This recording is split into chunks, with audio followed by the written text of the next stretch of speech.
There's your Hyundai starting lineup for the Nats, who are third in the National League in runs per game. James Wood moved up to the leadoff spot this year. That's been good for him. C.J. Abrams moved out of the leadoff spot. It's been good for him. They're both off to great starts this year. The first 5 guys in the Nats order are all 25 and younger. And we got Clay Holmes on the mound today, coming in with a 2.10 ERA, 50% sinkers, and a lot of ground balls. So Mauricio at shortstop and Bo Bichette at third base should get a lot of work today. Never more sinkers than in his last start against the Twins. He threw 73% sinkers in that game. James Wood leads it off. 10 home runs this year, leads the National League. And Holmes ready to work. And his first pitch of the night is a sinker that misses low and away for ball 1, and we're underway. James Wood is still just 23 years old. 31 home runs last year, 221 strikeouts last year. He's on a better home run pace and a similar strikeout pace this season. It's a fascinating hitter because early in his career, and it's only his second full season, he had a tendency to hit way too many balls on the ground. And he's gotten a little more lift in his swing this year. And he takes a sweeper for a strike, and it's 1-2. Yeah, as you showed in the pregame, he hits the ball hard, but it was a little bit lower than he wanted. But this year, he's what is he, up to 10 home runs? And he's always taking a walk, so that almost plays as his singles. Third in the league in on-base percentage. And he takes the sweeper for strike 3 call. So Wood strikes out for the 45th time this year. That's the most in the National League, and Holmes begins his night with a strikeout. And here goes the Genesis Mets defense for you. Carson Bench gets a start in center field with Luis Robert nursing a hurt lower back right now. And like I said, pregame, Ronnie Mauricio and Bo Bichette should get quite a bit of work on the ground. Here is Luis Garcia, who is adjusting to a new position this year, playing first base. Played mostly second base his first 6 years with the Nats. Garcia, been a red-hot hitter. You see last 6 games, 8 for 19. This entire Nationals team has been on fire in the early season. They've struggled to pitch, but their offense has been magnificent. It's a complete makeover in terms of the brain trust of the Nats. Davey Martinez let go. Blake Buterin, now the youngest manager in baseball. And a fastball on the inside corner to Garcia, 2-1. Blake Buterin, just 33 years old. The last manager younger in the major leagues, you got to go back to 1972 when Frank Quilisi managed the Minnesota Twins at age 33. Popped up foul third base side. Bichette giving chase, but that'll be beyond his reach. 2-2. Got a new president of baseball operations, Paul Taboni, who is also extremely young. So they have remade their brain trust, and this team has gone very, very young. Very young. I think what we were talking before the game, that nobody over the age of 28 has taken a plate appearance yet. Like you said, they have swung the bat really well. Haven't pitched a ton. We'll see how well they catch it. They've had the advantage of being so bad the last few years. They've started a lot of careers at a young age. And Luis Garcia is a perfect example of that. He's 25 years old. This is his 7th big league season. Going to make me check how many plate appearances he has on his CV. And he pulls one down to first. Nice stop by Vientos. He gathers it and finds Holmes for the second out.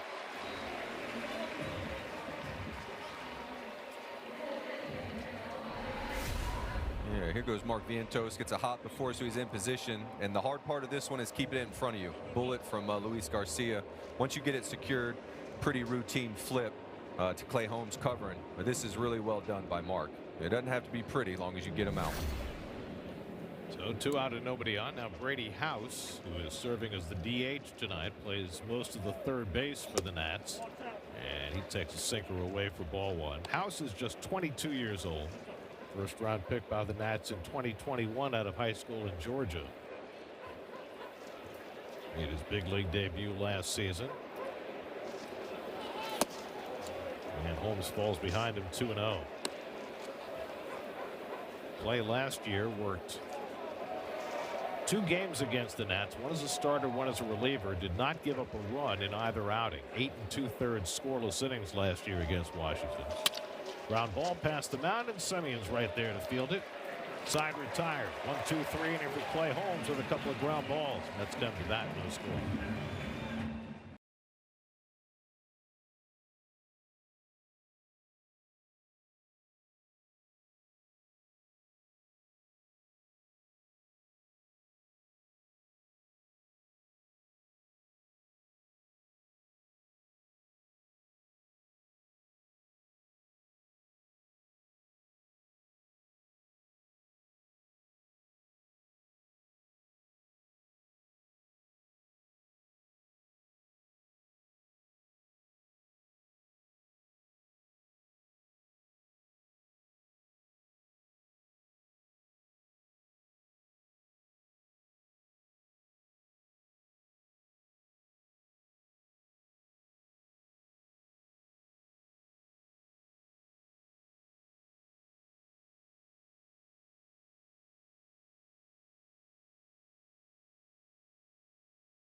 For the Mets, we're dealing with some injury issues. Juan Soto's got a little bit of a forearm tightness, so he's still DHing, probably a few days away from playing the outfield. Luis Roberts sitting for a second straight game with some low back tightness, and that moves Jay Melendez up into the cleanup spot for the first time since 2024 with the Royals.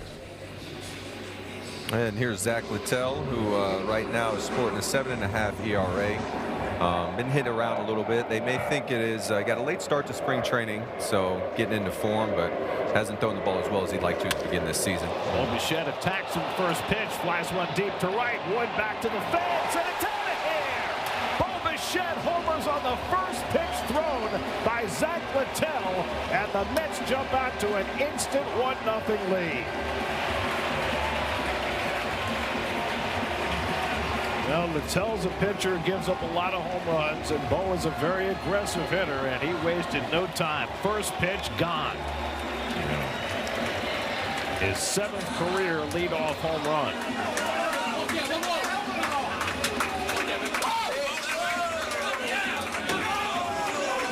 Nice shot in the arm, and instant donning of the construction helmet. Construction hat, didn't quite get the. Here comes the vest.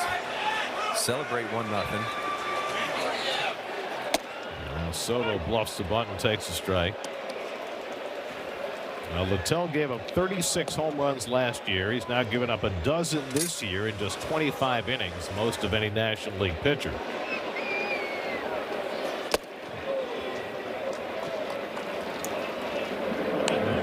That's a way to come out of the off day. Bo was ready to hit first pitch. Zach Littell, well-traveled right-hander. Originally drafted by Seattle, he has kicked around 6 different big league team. Last year pitched for Tampa Bay and Cincinnati. He's a workhorse. He threw 186 2/3 innings last year, and that makes him valuable, but he has really struggled. Yeah, he lingered on the free agent market a little bit, I believe, this offseason until he got the 1-year deal here in D.C. Didn't sign until March the 10th, which, as you say, set him back in spring training. Bo Bichette gets a fastball up in the zone, and as we said, he is ready to hit. Oh, knew he got it. And it takes a strong person to hit it out the other way. He took on about the biggest carry he could to right center field. But no better way for the Mets to start, get the offense going. You got a 6'7" right fielder, so you got an extra few feet. Trying to climb the wall to take it away. Taken low, and it's 3-2 to Soto. Juan's played 5 games since coming back from the injured list. He has only 3 hits in the 5 games, but 6 walks, which speaks to the fact that he doesn't have a whole lot of hot hitters around him right now. 3-2 coming from Littell, and he skies one to shallow right center. Out goes Nunez, the second baseman, as he backpedals, and that's the first out. And here comes Bo, really loading it up with his leg kick here. This is going to let him get a ton of his mass into the hit. There he is as he just moves right into the ball. What a turn. And again, the nice thing about having the ball up in the zone is you can get it over the infielders easier. He decided to get it over the right fielder as well, too, and give the Mets a 1-0 lead. There's Francisco Alvarez, who's cooled down on this homestand, just 3 for 19. Mets played 18 innings on Sunday, scored 1 run. Took them 1 pitch to score 1 run today. This is a Nats pitching staff that is last in the National League in ERA. They've given up the most home runs and the second most walks of any pitching staff in the National League. A lot of base runners, a lot of damage. Alvarez skies one to center field, and Jacob Young has it lined up. And that's the second out. Here's the Nationals defense presented by Suffolk Credit Union, and I'll highlight Jacob Young. He's a Jacksonville fella, just made the play for the second out in center field. And we'll go James Wood as well too, who's in a new position in right field from last year where he played left, and the Mets are hoping to play against both those fellas all night long. Now MJ Melendez moved to the cleanup spot today, making his 7th start for the Mets.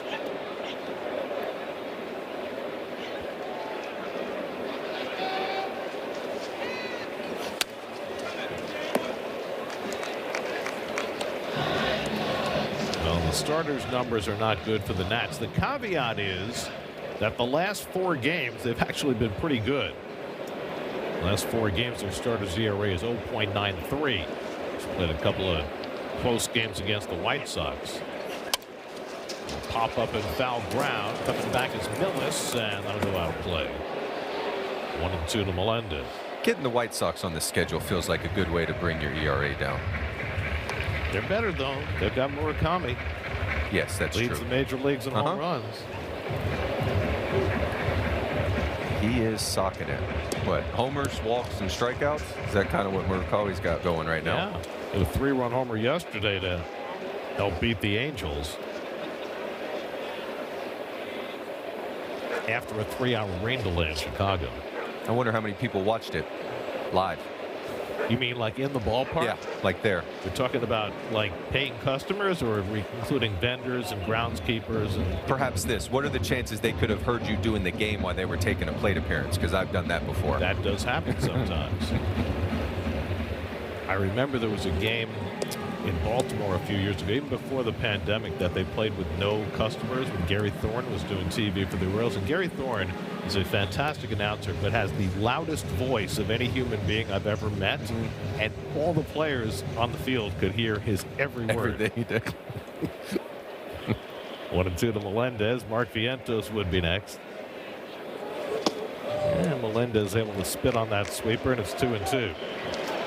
Easy to say now, but I like the Mets at bats here coming out of the off day in this first inning. Juan got deep in the count. The home run. Melendez is seeing it well. Francisco Alvarez just missed a pitch. This one's popped up in foul ground. Millis racing for it again, sliding, and he got it. Oh wow, what a play! Drew Millis speeding toward the Nats dugout and going into the slide, and somehow picking that one off before it could hit the ground. That is not an easy play.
food pantries, soup kitchens, and nutrition programs across the state the food and resources they need unite to end hunger. Go to cfbnj.org to join us. Go to cfbnj.org today.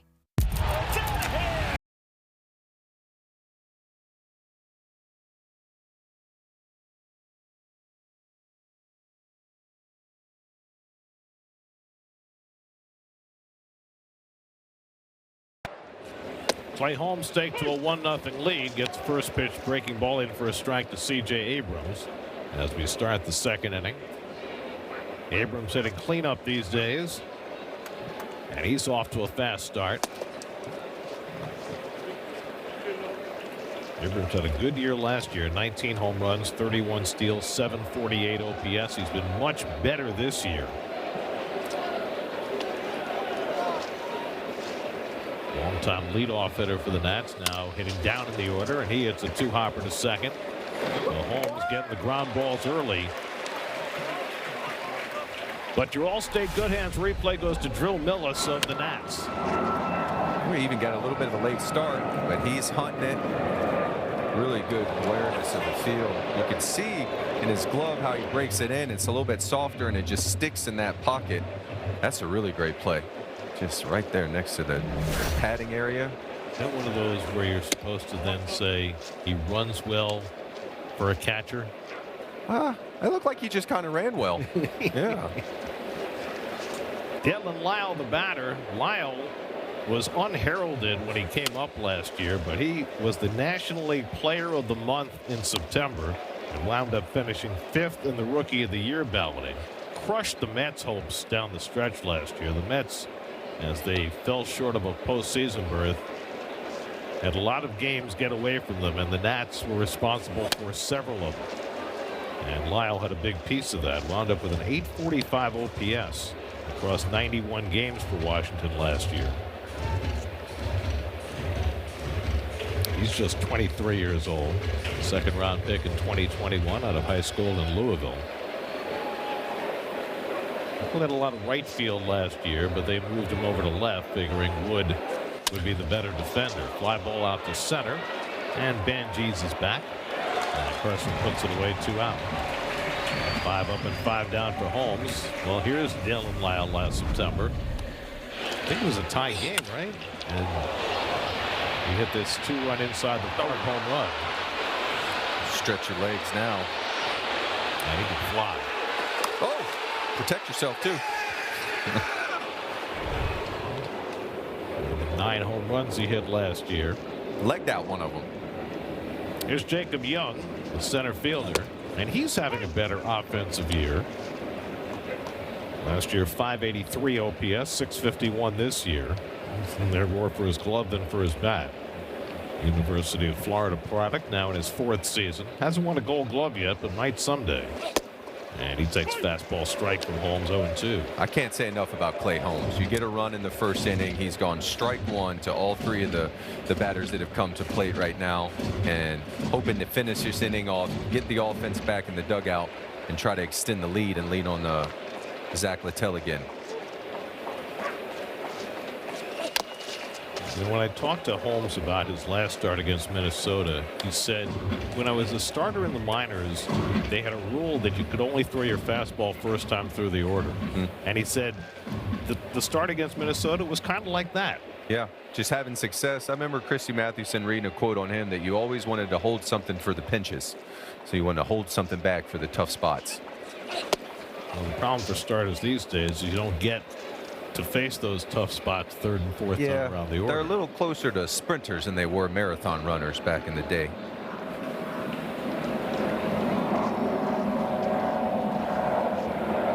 One-two coming to Young. And he just missed away. Here's one for you, because that's a little bit, I wouldn't say pouting, but like Alvarez wants that pitch. Now, at what point, I feel like I've heard the umpire say, why don't you just challenge it? But 2 out and nobody on, it's not a good spot. Right. So how much do you get to complain with your body language when you like it but don't get it? And there's the good breaking ball to strike out Young. 6 up and 6 down for Holmes with a couple of strikeouts. 1-0 Mets in the second.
Odds update presented by Bet365, where winning is everything. Mark Vientos leads off in the home second and swings and misses at Zach Littell's slider, 0-1.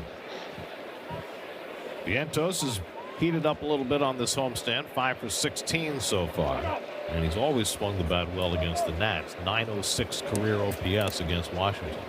Yeah, you'd like to see him start this inning off again with as well as Clay Holmes threw the ball last inning, try to get a base runner and open that hole up for Brett Baty. It's kind of that sustained pressure you're hoping to do as an offense. Good at bat after good at bat. Unfortunately missed a pitch last inning with Melendez, but you want to just stack up these good ABs. The Mets have had so many long droughts within games. Was it 5 times this year they've had a pitcher retire at least 10 in a row against them? It's just deflating. It just sucks the life out of you. There's no action on the bases. You can't even go first or third, read a dirt ball, steal a base. Oh boy.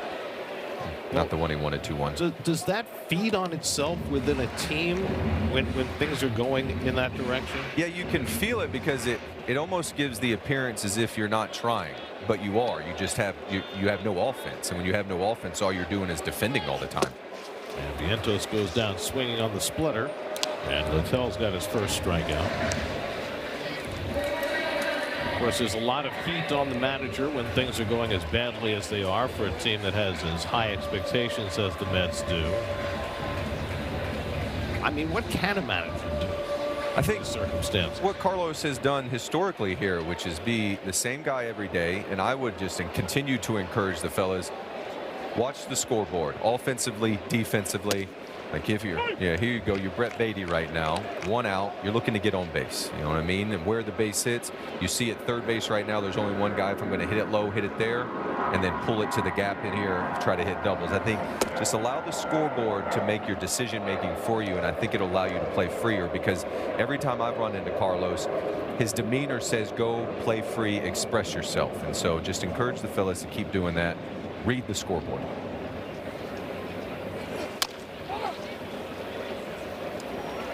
But the noise has to affect the team, right? I mean, already in the last 4 days, Alex Cora fired by the Red Sox. Today, Rob Thompson fired by the Phillies. If you're a player and those things are going on even outside your team, and you know how poorly your team is going, what kind of reaction do you have as a player emotionally to knowing what the landscape is? Well, you all, like you said, you see what's going on in the league right now. We've had 2 managers fired, and from a player's perspective, like I look at it, like we're here to win baseball games and we have expectations to do it. The best way for me to do that is to not focus on what's going on in Philly, even more maybe what's going on in the stands. The best way I can do that is see what the game is asking me to do at that specific moment and try to do it as best I can in it. And then it's like over and over again, win this pitch and then win the next pitch. And it's really like there's nothing glamorous about it, but it's the only way back in it. But there's got to be a human tendency to try and, to use a cliche, do too much. Yeah, to do more. And so I don't disagree, but I come back to foundationally, I would just look and see right now. It's 3-2 with 1 out. I'm trying to get to first base. I don't want to strike out. Let me make the defense touch it, and you'll see in my at-bat that I'm paying attention to the game and trying to do what it asks. He pulls one down to first, and Garcia handles it. 2 out.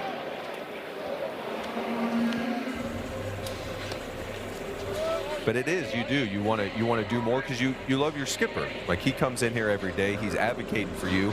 He hasn't blown up anybody in the media, and so he's in here advocating for you every day. You want to play well for him. Again, in this situation, we got Marcus Semien up. I'd like him to get something up in the zone. Fastball, curveball, you pick, hook one over the third baseman's head for a double, try to get in scoring position. Marcus 1 for 12 on this homestand.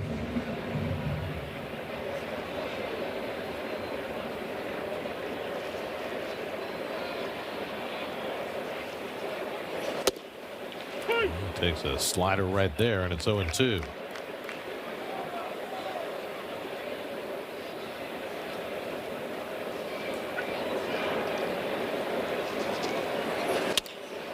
And lifts this one to center, and Young circles in and puts it away to retire the side. So Littell, after giving up the Bichette home run, has retired 6 in a row. Still 1-0.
Around the Majors presented by Spectrum. We alluded to it earlier. Rob Thompson fired by the Phillies today.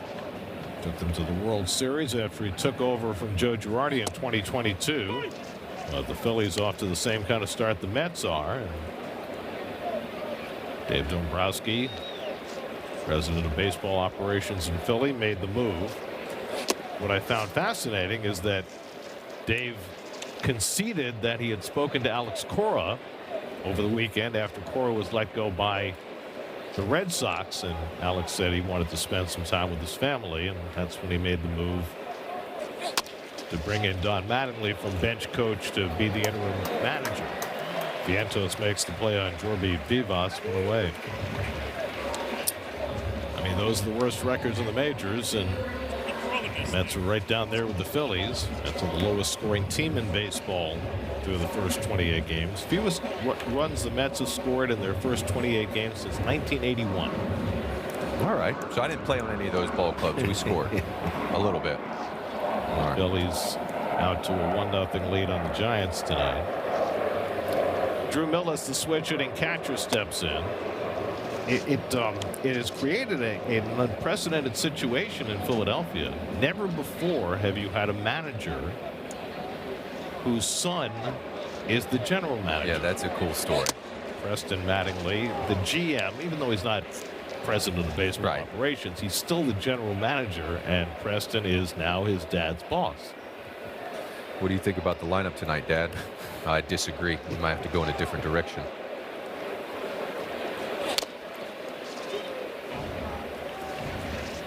One and two to Millis, who's the oldest player in the lineup for the Nats tonight, 28 years old. Originally drafted by Oakland. He had an 18-game cameo with the Nats last year and hit .306. Hasn't hit much so far this year, but he's playing more. He's splitting time with Keibert Ruiz, who has had a struggle the last few seasons.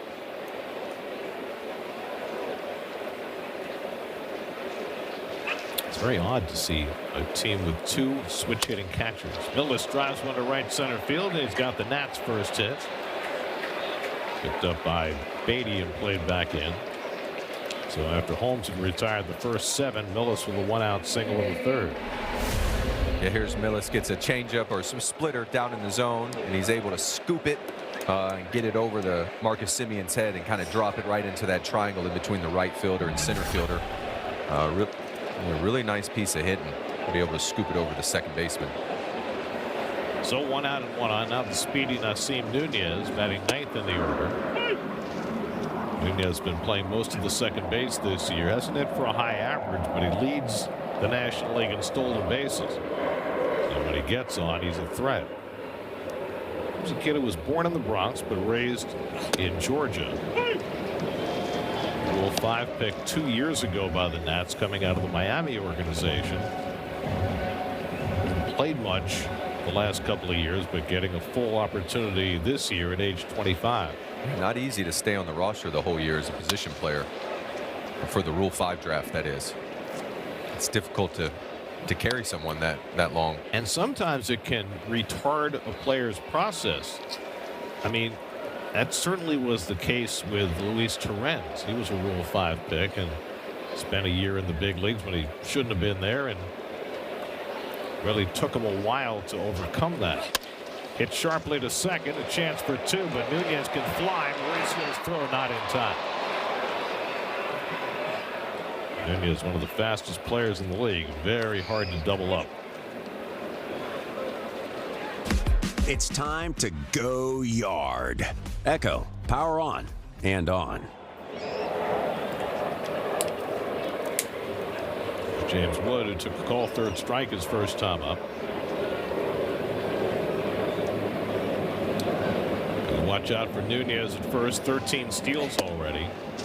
Although you'd have to wonder whether it's a great idea to run in front of Wood. I was thinking that. You still got two bases open, even though it's second and third. So I would be more concerned if I was going to pitch to Wood and face him to just execute my pitch and not try to hold the runner on. Nunez is only getting a very short lead on first base. Looking like he has no interest in running in this spot. He must think he's already in scoring position. Holmes does a great job controlling the running game, too. He has not had a stolen base attempt against him yet this year. And he's not a guy with a great pickoff move, but he's quick to the plate. Yeah, he does have, it's like his slide step is like you said, it is quick to the plate. It's more than enough. It doesn't seem like he has to do anything extra on his slides, but his natural move to home plate is really good. What do you think? Curveball in the dirt here, bounce and block? Got him looking at a sweeper the last time. Goes to the sinker or the changeup, and it just missed. And Wood held the swing 2-2.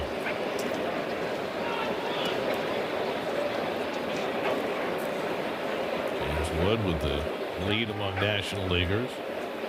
It's no Murakami, but Ben's pretty good. 2-2 coming. And he laid off another changeup, and it's 3-2. Wood also leads the league in walks. He's walked 28 times this year. There have been times early in his career where he's been a little passive. I like another breaking ball low right here. If you walk him, it's not the worst thing in the world. Nunez gets set to run, and Wood takes the breaking ball for ball 4. So the first walk given up by Holmes.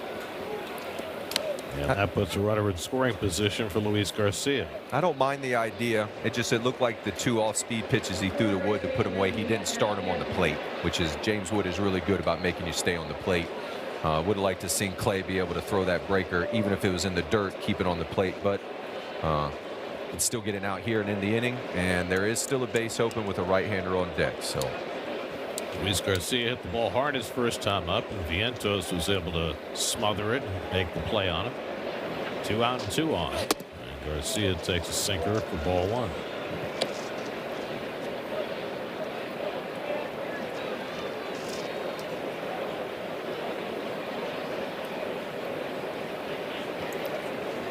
Big hole on the left side of the infield for Garcia.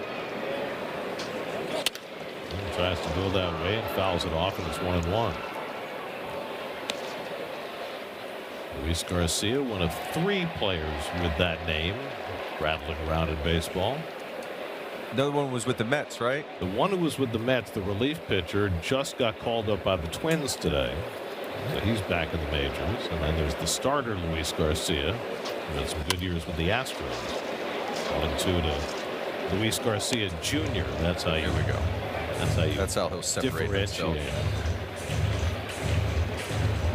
Another one born in New York. Yep. So Brooklyn at second. New York at home. Born in New York, grew up in the Dominican Republic. 1-2 coming from Holmes, and he struck him out. Got him with a sweeper. Alvarez held the foul tip. Third strikeout for Holmes. That's up a 1-0.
Home third inning. Carson Bench leads off against Zach Littell. Third baseman Vivas playing Willen on the grass against Bench. We held the swing. 1 ball, no strikes. Carson's had a good stretch here. 5 for 12 over the last 4 games. He's hitting 8th in the order. Ronnie Mauricio on deck. And slider low and in, 2-0. All right.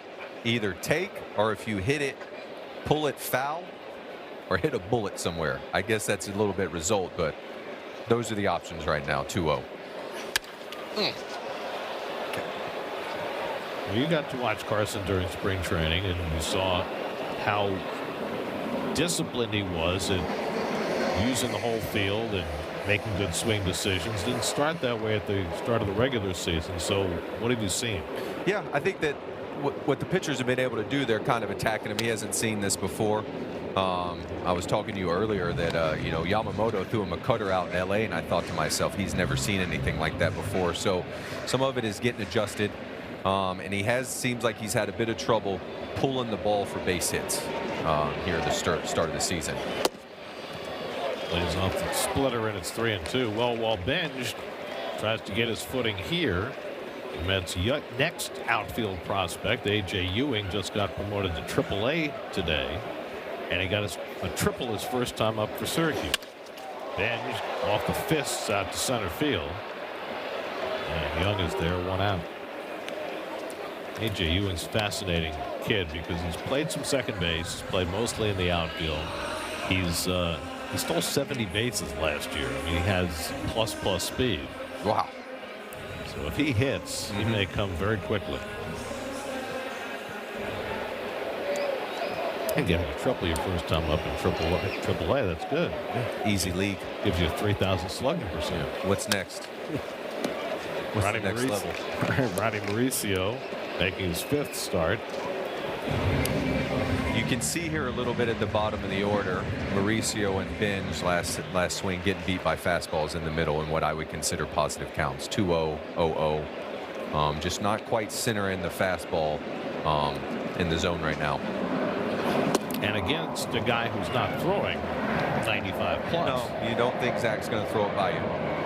He's just going to move it a little bit. He kind of got, there's Austin Slater talking to Carson. He got off of Carson's barrel a little bit with a cutter, but it's not going to be overpowering in the zone. Mentioned Austin Slater just joined the Mets today. Mets designated Tommy Pham for assignment, signed Slater to a major league contract after he was let go by the Marlins a couple of weeks ago. Mauricio off the end of the bat into shallow right center. And angling out of his Young, 2 out. He's already had 4 putouts first time through the batting order. Getting some pretty easy work on some routine flies. So what does that tell you? Well, their mishits started off. I mean, that's off the end of the bat. The one before it, Carson Bench, is getting crowded, so he got jammed a little bit. They're not hitting it in the center of the barrel, and the trajectory and the exit velocity are matching for easy plays for the defense. Well, Bo Bichette barreled one up, first time up. First pitch of the game, hit an opposite field home run. First man to hit the first pitch of a first inning for a home run since Brandon Nimmo did it against the Cardinals 3 years ago. Fastball picks off the outside corner, and it's 1-1. Bichette's home run was his 2nd of the year, his 7th career leadoff home run. Good lead. Good lead, Bo.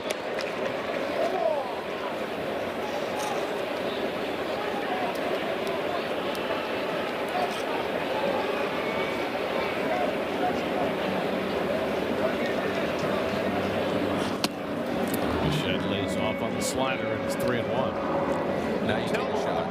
Tell him over the course of his career, he's been a guy who is really loath to walk people. Last year, 1.5 walks per 9. He's usually going to be in the strike zone. See if he challenges Bichette here on 3-1. And he missed away ball 4 through a slider. So there's the first walk for Littell. How often do you think it happens that a guy hits a home run and then he walks his next time up? I don't know how often it happens, but I would have gone looking for like a breaking ball or something in after hitting one out the other way on a fastball. And Bo showed really great discipline taking that 3-1 pitch. He opens up the hole now for Juan, and he puts himself in scoring position for Juan because Juan can hit a double with the best of them. Soto popped up his first time up. And takes that first slider low and in for ball 1.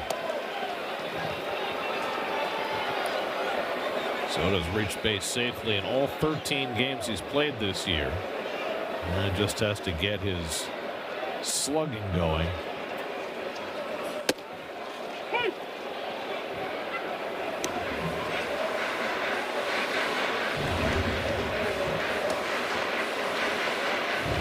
Although if memory serves, he got off to a pretty slow power start last year. And Ended up with 43, you said? Yeah, 43.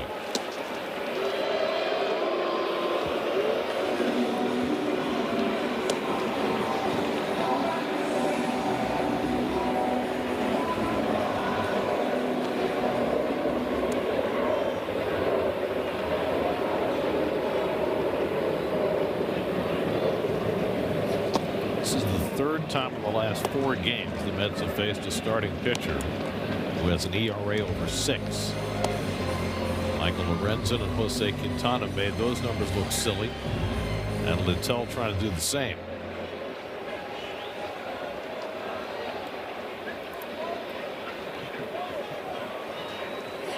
That's ripped right behind the bag at second. Abrams had it played perfectly, and that retires the side. Walking 1 left after 3, 1-0 New York.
Score big on authentic gear at MLBshop.com. From official jerseys and memorabilia to hats and hoodies, visit MLBshop.com/Mets, the official source for your Mets gear. I want to get that popcorn while it's really hot. Are you a popcorn eater? My kids love it, but I don't much care for it. Well, I've had a little problem with breaking teeth on popcorn, but I do. You enjoy it when you trust yourself to get through it. Just try and, gum it a little. Brady House rolls over a changeup foul, and it's 0-2. House grounded out his first time up. Clay Holmes has given up just one hit through the first 3 innings. But if you're a Mets starting pitcher right now, you're working without a net. Past the mound, Semien on the backhand has got it. And the throw is true, one away. Play with it. That's a nice play. He made that look much easier than it was. I might be saying something about myself more than Marcus, but this is a wonderful play. Got to make sure it doesn't hit the bag, but as he gets there, makes the ball disappear in his glove on the backhand, and then is able to check the runner and see he's got plenty of time. Good, strong throw. It's a really nice play. Funny you say that, because Friday night, Brendan Doyle hit one just like that and went off the bag for a hit. Good, clean living. C.J. Abrams takes a changeup outside. Abrams grounded out his first time up.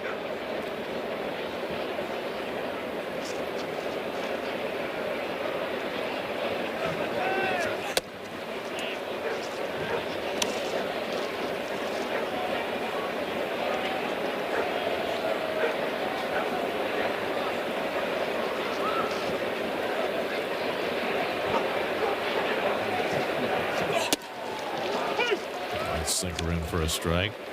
Now Holmes not throwing his sinker quite as much in this start as he did in that last one against the Twins. He's mixed in some more sweepers in this outing. And the sweeper fouled off 2-2. There's the updated numbers on tonight. He's thrown some good sweepers tonight, starting with James Wood at bat to lead the inning off, or to lead the game off. He's thrown some really good breaking balls.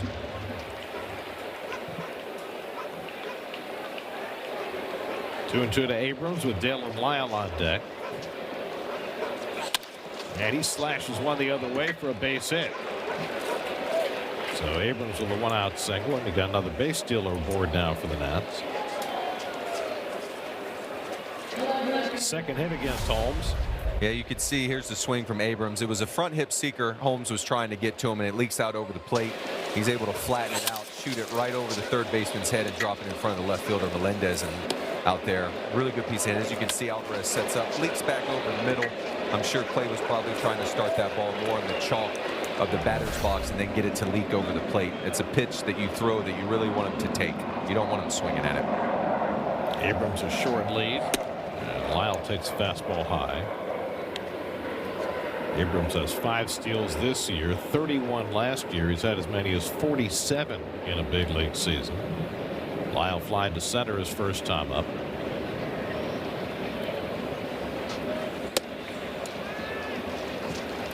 You think about the starts that Wood and Abrams have gotten off to for the Nats. 2 players who are still extremely young. Wood's 23 and Abrams is 25, and they were both pieces that the Nats acquired when they traded Juan Soto to the Padres. A really good return that Mike Rizzo got, and looking to be 2 foundational pieces for the Nationals. And like you said, they're young but getting really good reps right now at the major league level, getting to play every single day and learning a lot. They also got Mackenzie Gore in that deal, who they just traded away for prospects because he was a couple of years away from free agency, and they wanted to cash in when they could. But that only served to get them even younger.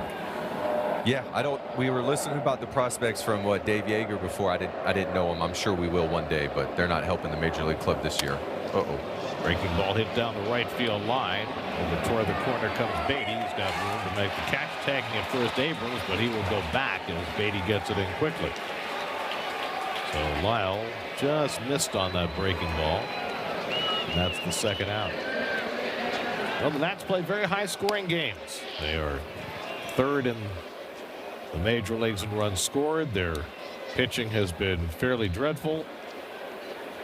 So it's, you know, it's pretty exciting every day. Yeah, Jimmy Wood hits homers. While we, real quick, Beatty, that was a nice play to secure the ball, get it in to keep the runner off second, because he was tagging up on him. Can speak from my experience at a new position in the outfield. Getting that ball and getting it in and keeping the runners from advancing is a big deal when you're new out there. It was for me, and I thought he did a really nice job to be able to get the ball with a strong throw in a second. Jacob Young struck out his first time up, and he flails at a sweeper, and it's 0-2. I would imagine as a newfound outfielder that running to the spot as opposed to drifting has got to be your first priority. Get there as best you can. Try to get your energy behind the ball if you can. And so, you know, Brett was able to do that, caught it, turned to the inside, because you have a choice to make a little bit as a right-hand thrower in right field. You could turn it all the way around, but he got his chest behind it and threw it in. Young tops one toward third, and that goes foul. But I remember when I got out there in left field, the whole league would just run on me, like, which makes complete sense. You're new out here, and they would try to take the extra base and would really tag up every time I got a fly to the track out there. So it's stressful if you don't have a ton of experience out there. At least it was for me. So hats off to Brett Beatty, who's bounced around different positions this season. Everybody should watch Harrison Bader. Yeah, he glides out there. I didn't really have that in my game. But the way he backs up behind every throw. It's like a full back pedal. Yeah. Like he's sprinting.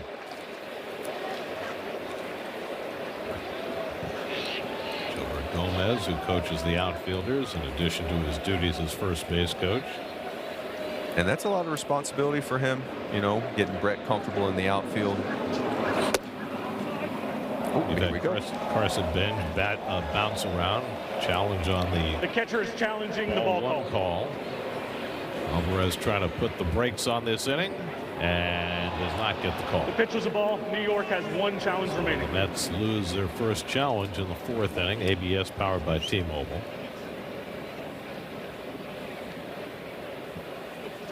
Mets are still learning about high leverage and when to use those challenges.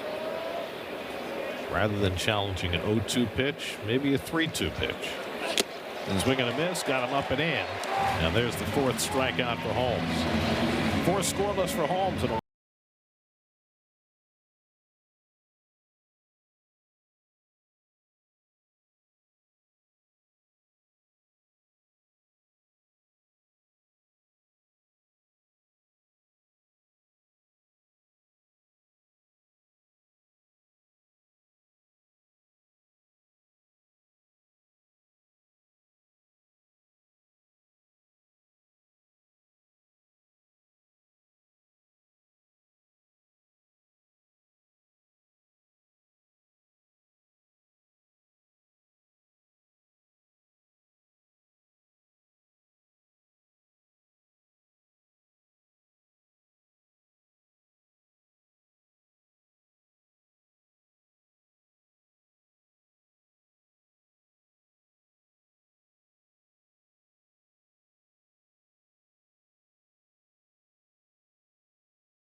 Area Jeep Brand dealer. well, it was a year ago today that Brandon Nimmo became only the second Met to drive in 9 runs of the game, and he did it in Washington. Carlos Delgado had held that record by himself, and Nimmo, with his 9 RBI day at Nationals Park, put himself in the Mets record book. We did that game together. This is becoming an annual thing this time of year. Can you get 19 runs today? Or at least spread them out over the next 3 games? We could try to get you enough more runs than the other team, but 19 is going to be, it might take a month to do that right now. Do it. This is the pitching staff to do it again. Fair.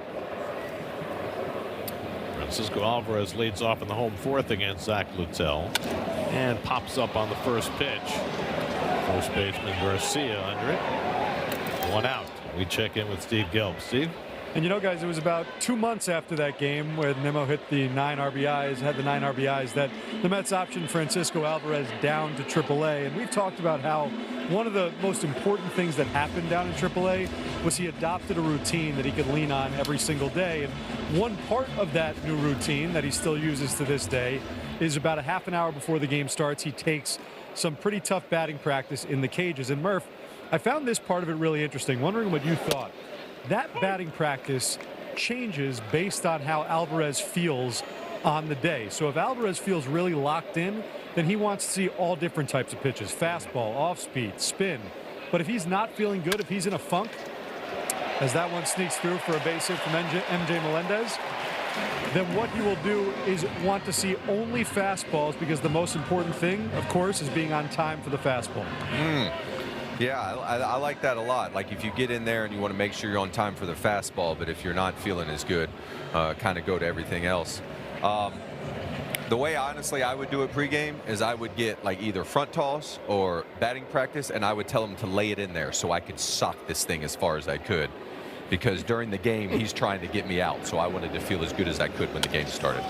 Now, the trend in baseball now is for guys to face full speed pitching, whether it's from a pitching machine or the track jet or simulating game speed. Right.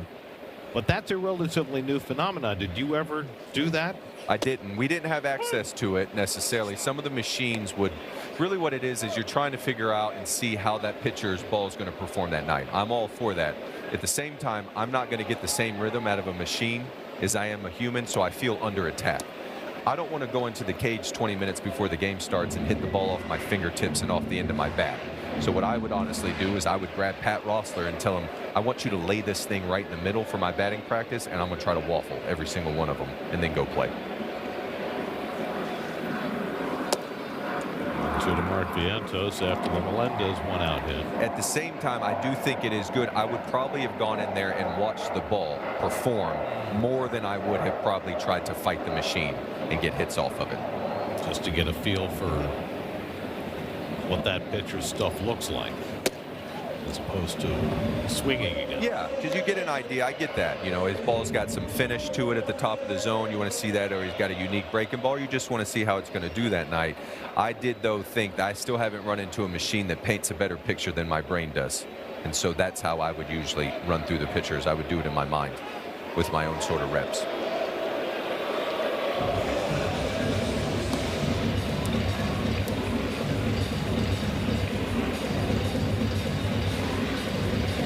All right, Mark Vientos with 2 strikes right now. For me, if you're going to bail out right now, you still have that hole open low the other way.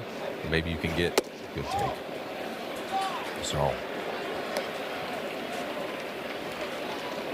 I'm always aiming for where the hits are, Gary. I'm aiming for where the hits are.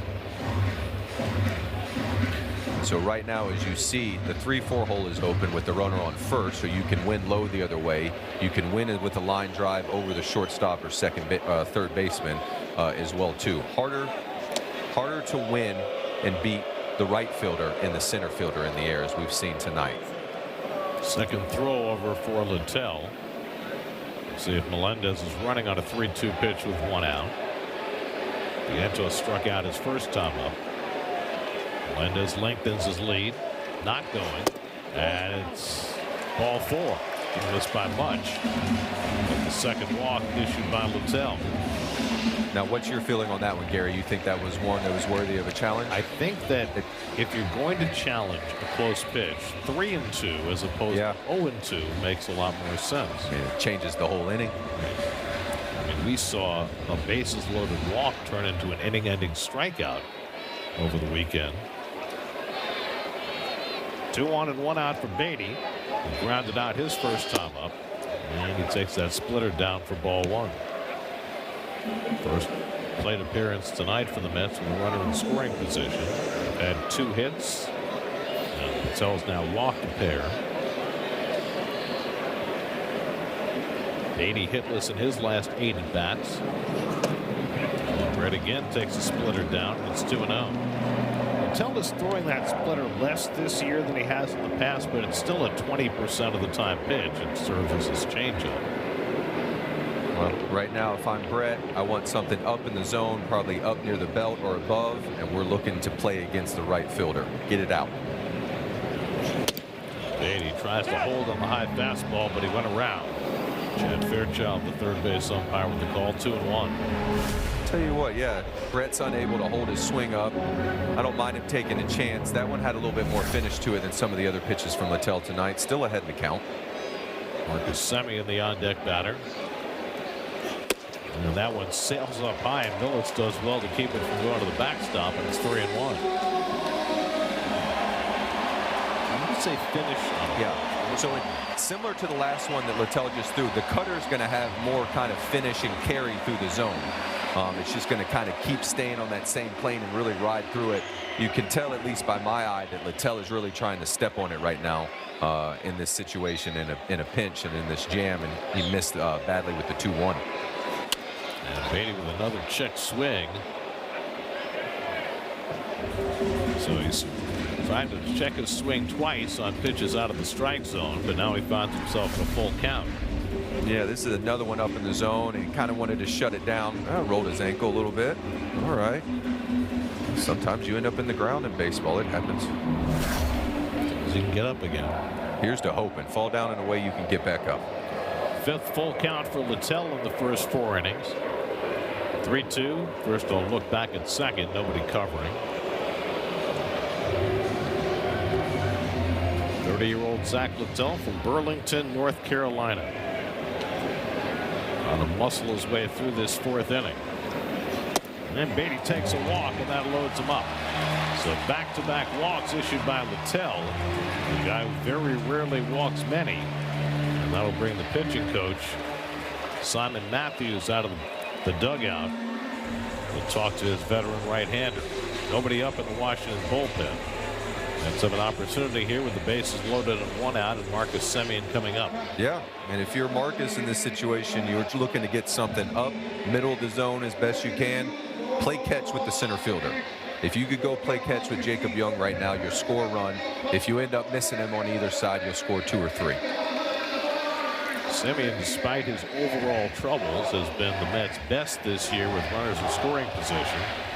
Sitting 333 in RBI opportunities. Flied out to center his first time up.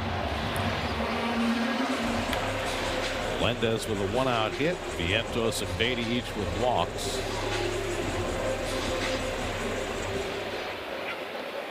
Nats play their infield back at double play depth, hoping to get Littell out of this inning.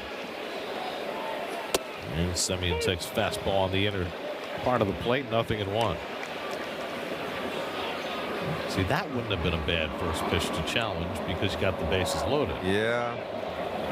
Unless you've already used a challenge. Risk, yeah, that's how. It's not having one. That's why it's a team. It's a team sport, right? If every player got a challenge over the course of a game, it would be completely different. Oh yeah, we're using it all the time.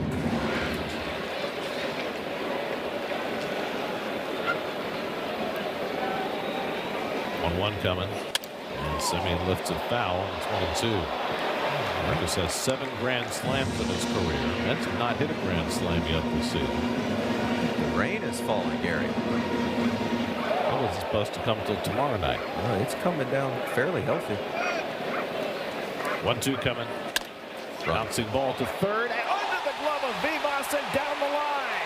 Melendez is in. Vientos scores. Beatty goes to third. Marcus Semien winds up at second. And the Mets have a 3-0 lead. All Vivas had to do was grab that ball and step on third base, but he neglected the part about grabbing the ball as it went right under his glove.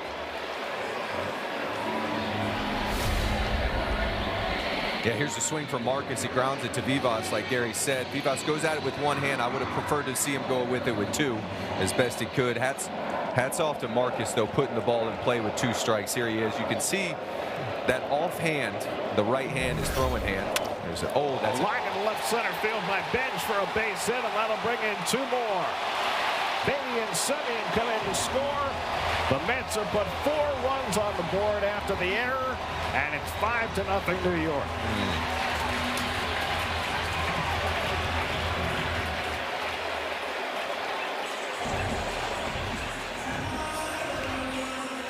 One ground ball not played, and all of a sudden 4 runs are in. That kind of hit and sings to my soul, Gary. He gets crowded. He doesn't hit it on the button. We could check the exit velocity on it. But here it is. Here's contact. He doesn't get it right on the barrel, but he's able to shoot it and kind of throw it over the shortstop's head, even more so with the infield end. Really good piece of hitting with runners in scoring position. Really good. I got a base stealer at first and Bench with Mauricio at the plate. Monty fouls back fastball 1-1. And here's a swing from Carson. Nice leg kick as he slides into the hit. Sucks his hands in a little bit to try to square it up, but really, again, gets the ball up in the zone, doesn't try to do too much with it, and just kind of throws it right into left center field.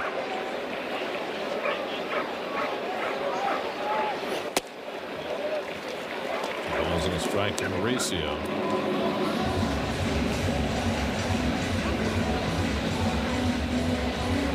Has scored 4 runs on only 2 hits in this inning, thanks to 2 walks and the error by Vivas.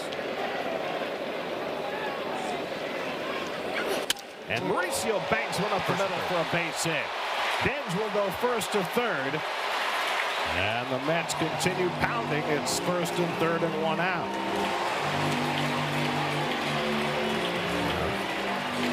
Talk about pouncing on an opponent's mistake. Yes, you can hear Mauricio, another good sized leg kick, gets a fastball in the middle that he hammers up the box, and since they're having to play and cover the hole with the runner on first, bullet there. Carson Benj going first to third, really forcing the action. This is where you can see an offense really start being able to string together and build off of one another, taking advantage of the opponent's mistakes and making good swings on pitches in the zone. Bo Bichette, who got the whole thing started in the first inning, hitting Littell's first pitch over the right center field fence for a home run. He's the 8th man up in this inning, and the Nats start to get their bullpen cranking. They field back at double play depth, and Bichette fouls him off the fists. 1-1. And this is what got this evening started. Again, a fastball up in the zone just below the letters. And Bichette hammers it. Looked like he knew he had it. Out to right center field and put the Mets up 1-0. Brad Ward is up in the Washington bullpen. Breaking ball stays high, and it's 2-1. It all began with 1 out and nobody on. Melendez singled, Vientos and Beatty walked. Semien hit a double play grounder that went under Vivas's glove for an error. That brought in 2 more. And Benj drove in a pair. Now Bichette drives one to deep right. Back goes Ward to the warning track to make the catch. Tagging the third is Benj. He'll come in to score the 5th run of the inning. Bichette with his 2nd RBI of the night on the sacrifice fly, and it's 6-0 New York.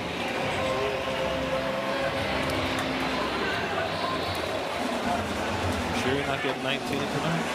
Now we're on our way now. A couple more touchdowns. Kick the extra point.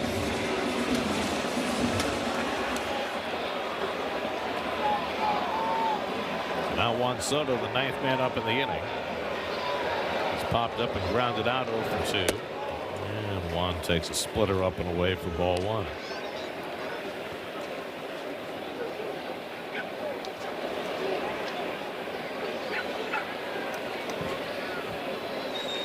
Mets have been waiting for an inning like this. Heck, they've been waiting for a game like this.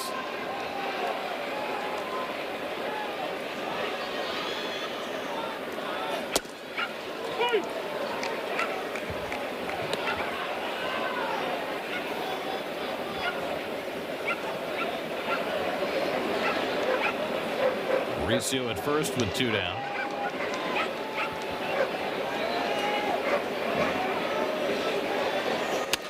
Soto pops one foul. That'll go back out of play. 1-2. Zach Littell has already thrown 32 pitches in this inning. up to 81 for the night. He's trying to survive the fourth with Alvarez, who led off the inning, now on deck. 5 runs in this inning, ties the most runs in any inning for the Mets this season. Another 5-run inning came in their first inning of the season against Paul Skeens. Also had a 5-run inning against the Giants in their trip out west in the second week of the season. 2-2 coming to Soto, and the breaking ball pulled foul.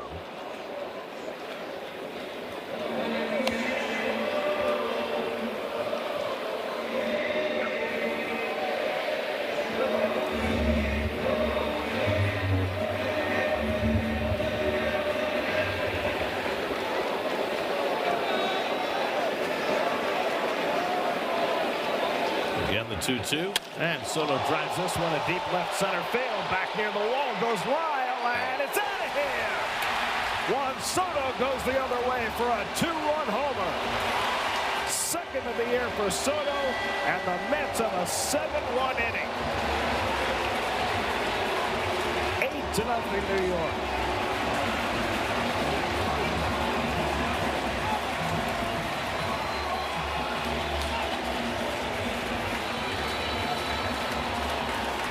Biggest inning of the year for New York as Soto adds the icing. And here you can see Juan with 2 strikes, gets one out over the plate, and just drives it, hammers this ball, stays hit to left center field into the party deck. He back swings the ball to left center better than anybody I've ever seen. It stays so true that way, and he's so strong to that part of the ballpark that he doesn't have to try to pull it to get his reward.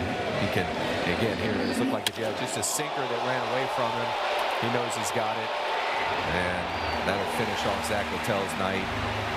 Brad Lord will come in for the Nats. Call to the bullpen brought to you by Nissan. Shop NissanUSA.com.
I dare ya.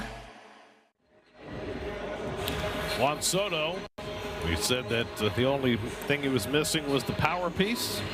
Well, he found it. Yes, he did.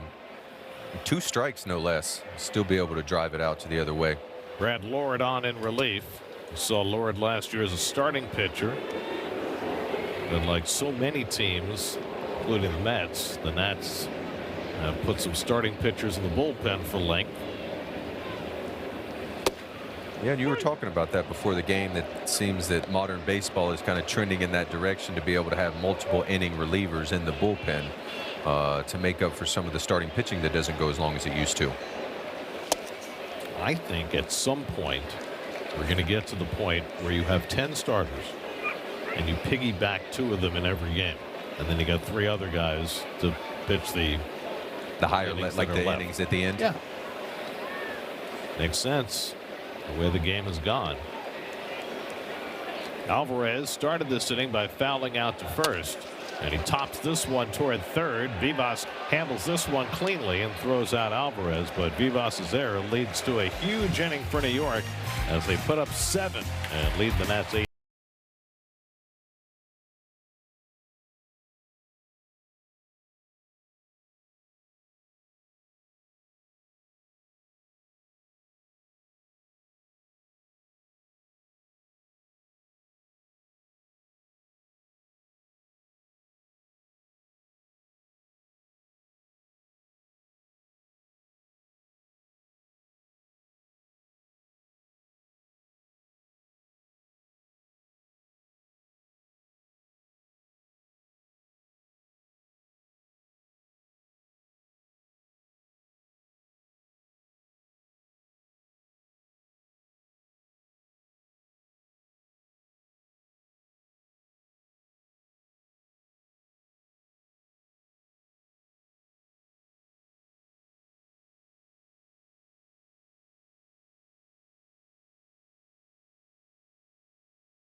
Today.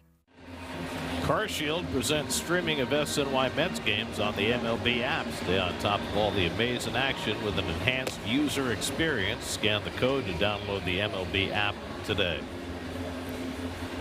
Come on, kid, take your best cut. Sock that thing right out of here. Excuse me, ma'am. Yeah, that's right. Size it up. That's what Mel Law used to do. I think he Run wants right to go into oppo. Oh, my goodness. I dig your style. Oh, I love your style. He's got the walk-in like Sean Casey used to have. I wish he had a bigger, heavier bat because the wiffle ball bat is not a fair representation of a real weapon. Clay Holmes must feel like he has gone to heaven. Stick to an 8-0 lead as we go to the 5th inning. Of the 7 runs the Mets scored in that 4th inning, 4 of them are unearned as the result of Jorge Vivas's error. Vivas leading off, and he pulls one foul, and it's 0-2. Lower third of the order for Holmes. Has given up 2 singles, walked 1, and struck out 4 over the first 4 innings. 7 heaven, huh? Hang it high. 7. It's a lucky number. Mets are hoping it's one they can build on.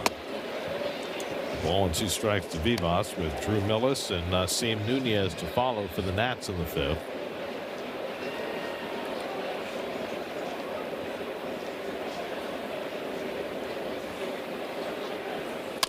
And it's pulled over first and a knockdown by Vientos, but it trickles away. And Vivas is safe with an infield hit.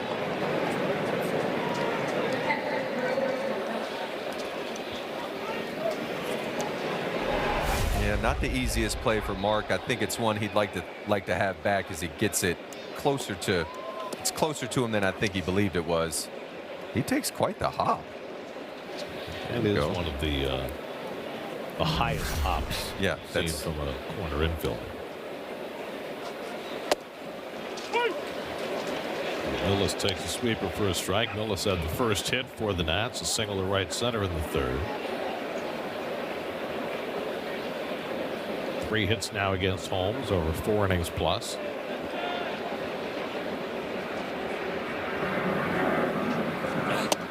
And Millis takes curveball for a strike, and it's 0-2. Clay has had real good feel for his breaking balls this evening. Really good. Thrown a lot more of them in this game than he did in the last start, but he was so sinker heavy. You know, there's so much information that hitters get going into a series about the pitchers they're going to face. And I wondered, do you concentrate more on what a pitcher has done over the long term or what he's done in his most recent outings? I had a huge recency bias. I would watch that night's starting pitcher, probably the previous 10 to 12 at bats against left-handed hitters. That's how I would do it. And then I would see how his ball was working and where I needed to start it. So if a guy like Holmes comes off a start where he threw almost exclusively sinkers, is that what you're looking for? And does it surprise you, and do you have to adjust if he throws more sweepers like he did tonight? To answer your question, yes, I would go there looking for a sinker. I'd want to get the ball up and closer to me, kind of like the one that C.J. Abrams got. That would be the area I would be looking for. It's really another good breaking ball for the first out of the inning on the strikeout. But at the same time, when he goes in there and shows at least two sweepers or breaking balls to James Wood to lead the game off, now I might have to call a little audible. I got to pay attention to this ball game. So because the real recency bias now is what is he doing this evening to get us out? 1 out and 1 on now. Nasim Nunez, who hit into a fielder's choice his first time up. Now you came in during the advent of the iPad in the dugout, right? Correct. Yes. So how would you make use of that iPad in the course of a game? And how much did that change or distract you from watching the game itself? I would actually, I heard Keith say this one time that he didn't want to really watch any video until he finished his game. And I love that. And so that's honestly the way I did it. The only reason I would use video on the iPad or even down underneath the clubhouse would be to find out whether or not it was a ball or a strike. Like, what are my eyes telling me this evening? Like, if I say I got called out on a strike or I may swing at a pitch, I would scream at K-Long a little bit, like, Kev, you got that ball or strike? And he'd go strike or ball. And then I would use that to gauge my next approach going forward and try to figure out how I'm seeing the ball that night. But you would spend most of the game watching the game. Watch the game. Yeah, I want to see what he's doing. I want to see what is he going to go to with the runner in scoring position. Pitchers act differently out there when there's a runner in scoring position. Does he like to go to the breaking ball, or is he going to try to come and get you to get ahead with the fastball, then go to the breaking stuff? And so the game tells a story. And I was trying as best I could to get in the cadence, kind of the symphony of the game if I could.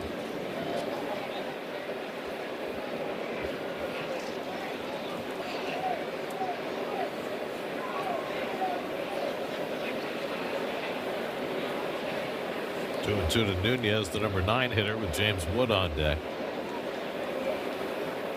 I like that, the symphony of the game. It's like a play. It's like a little bit of an orchestra. Each one rhymes, but they're all different. And so I'm just trying to kind of immerse myself in it. And so when it's my turn, of whether on offense or defense, I'm ready for what's asked of me. See, fastball got him looking. Back-to-back strikeouts for Holmes. 2 down. I mean, do you consider yourself more of a string section guy or more of a brass? Well, maybe on offense, like a little more string type of thing, but on defense, I'm probably like a drummer. Kettle drum. Yeah, just like, here we go. See, the guys with who are more finesse oriented, they're hitting the triangle. Yeah, that's just like subtle. Wood has struck out and walked. It's been a 3 true outcomes guy tonight. Hits this one on the ground, and Mauricio is there behind the bag to throw him out. And Clay Holmes, after getting all those runs, throws up another 0. After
MJ Melendez leads off the bottom of the fifth and takes a strike from Brad Lord, who came in to get the final out in the fourth.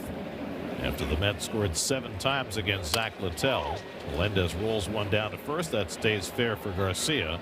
1 away. Littell wound up going 3 2/3, 5 hits, 8 runs, 4 earned, 3 walks, 1 strikeout, 2 home runs. The ERA went up from 7.56 to 7.85. So the Mets have had a lot of opportunities recently against pitchers who had been struggling coming in. And they've been stymied in most of those cases, but not tonight. Vientos takes a fastball strike.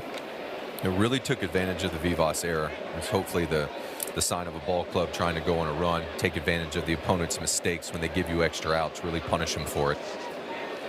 I meant to ask you, Vivas was obviously hurrying because he needed to turn a double play. Do you think if he feels that cleanly, he doubles up Semien? I don't think so. I think he gives himself a chance, but if Marcus is running down the line the way I'd be running down the line in that situation, I'm going to beat it. Like, we're getting this run or I'm going to die. If you're Vivas, you got to make sure you get 1 out. Yeah, and he got greedy and tried to get 2 and ended up with 0. Vientos tries to lay off and stopped it in time. Ball and 2 strikes. It's Bill Miller down at first. Bill Miller. Cheerful as ever. What a treat he was to have behind the plate. Get to see him calling balls and strikes tomorrow. Strike 3 called. Vientos caught looking and challenged. The batter is challenging the strike call. I think Mark might be wrong on this one. This is, again, not the right time to be challenging. Oh! And it wasn't even close. So the New York Mets are is out out of of challenges challenges. for the rest of the game. All right. There you go. I really think that if there's anything that Carlos Mendoza needs to have a team meeting about, it's these challenges. The Mets have been really unjudicious. Unjudicious? Yeah. Injudicious. They haven't been smart about when they've been calling for the challenge. Beatty takes ball 1. Yeah, and then it makes you wonder a little bit. I think I was listening to a podcast, but like, does the umpire, knowing that there are no more challenges for the Mets, do anything to his zone? Because now, not that he's going to open it up on purpose, but nobody's going to question him here on the way out because the Mets are out of challenges. Wow, that's an interesting concept. Now, do you think that would be subconscious on the umpire's part? Yeah, I don't think it would be anything intentional, like at all. It's just, I'm going to call my game now, and I don't have to worry about anybody saying anything about it. Well, the Nats still have 2 challenges left. Anybody in white. 3-0 to Beatty, and he takes a strike. Well, that's interesting. Is that something that's been measured? Man, I heard it somewhere, and now I don't think I'm making it up, but it's kind of like it was brought up in an effort or kind of talk about strategy. Do you want to hold on to that challenge in order to, the umpire still knows that, he could be challenged as Brett Beatty flies out to end the inning. We played 5. Well, that's a out of challenges. I guess we'll find out.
Oh, and the answer is 8.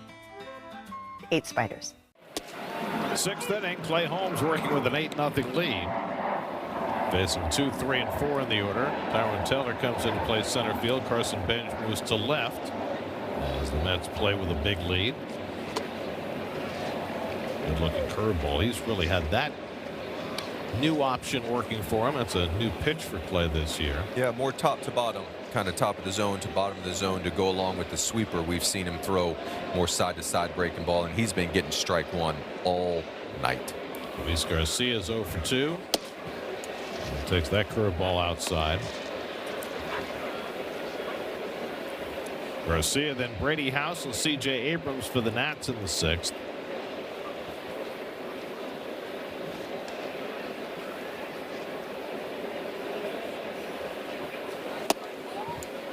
Changeup misses away 2-2. Tobias Myers is up in the Mets bullpen.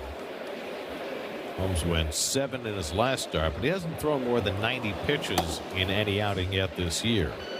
So just hoping to get through the 6th today. Snapped foul. Still 2-2. Clay Holmes has been a godsend for the Mets since moving to the rotation last year. Came into the night 3rd in the National League in ERA at 2.10, and he's only lowered that tonight.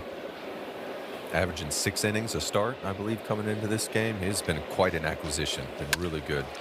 Sharply hit, but right at Semien. And he throws out Garcia, 1 away.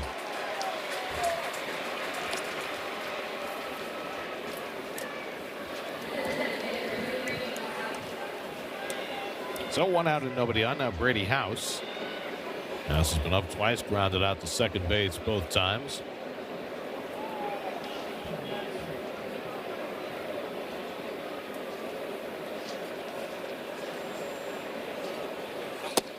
And a fastball strike, and we check in with Steve. You know, guys, we just see Marcus Semien making another pretty smooth play over at second base. And I asked Kai Correa what it is about Semien that really separates him as a defender.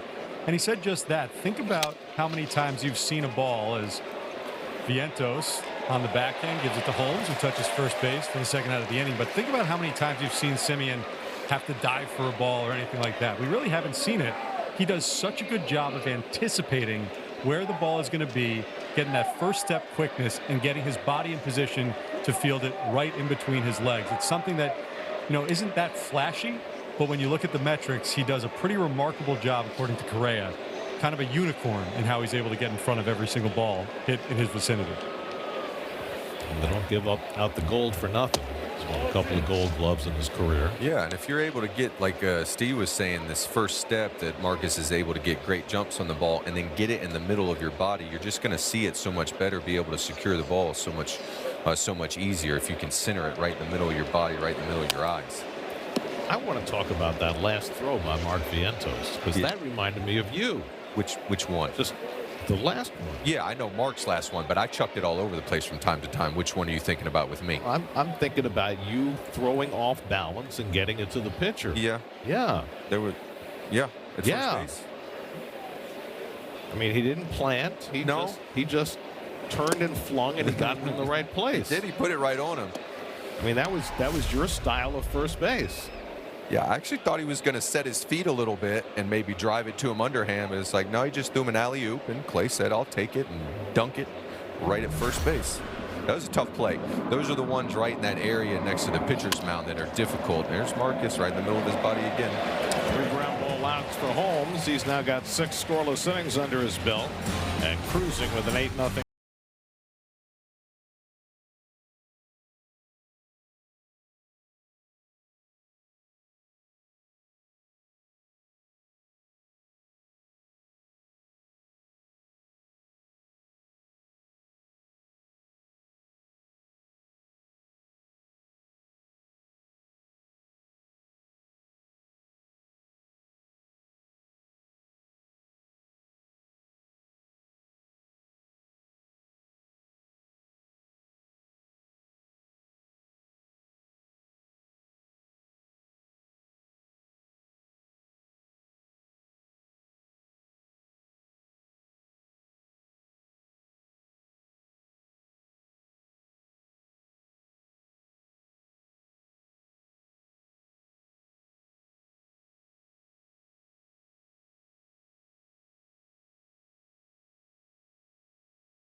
Marcus Semien hits the first pitch at the bottom of the 6th on the ground to short. C.J. Abrams throws him out.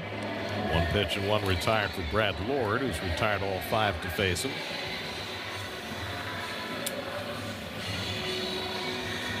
And now Carson Benj, who had a huge hit in the middle of the Mets' 7-run 4th inning.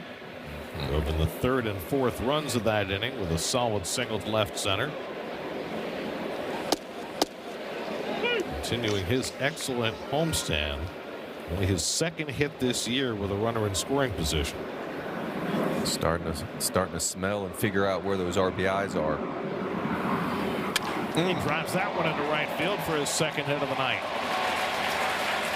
Now, you were talking about turning on balls for Benj being the next piece. I tell you what'll help you turn on a ball. If you've already got a base hit in the ball game, you'll take a couple more shots. It kind of takes away some of the anxiety.